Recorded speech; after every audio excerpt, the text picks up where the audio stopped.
Hello everyone, welcome to ZealPlex, and in this video I'm going to show you how to clean up C drive. I have shown many of the tricks, but this is going to be effective because the problem which everyone faces, C drive is getting full, is very common.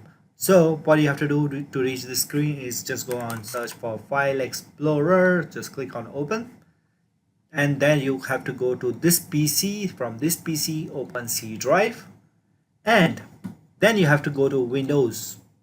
After you go to Windows, you have to go to software distribution. You have to scroll it and you have to find something called as software distribution, which is right over here. Okay, after you open that, just click on download and you see multiple files are there. So I'm going to press Ctrl A.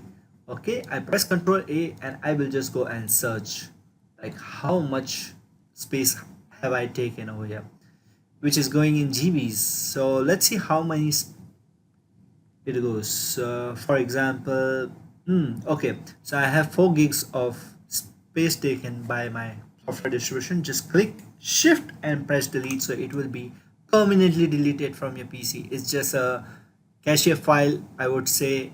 It's just junk file in your computer. Just click on yes, it will be directly deleted without going to recycle bin.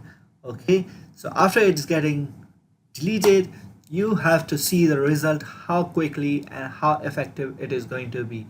Just click on skip if it is giving you an issue. All right, just see the difference it will make in your C drive. Okay, so after it's done, just go and refresh. Okay, after that you have to do is run, and you have to do is WS reset. Okay, WS reset, hit on OK, wait for 2-3 minutes. It will just go and change few settings on your computer, and there you have it.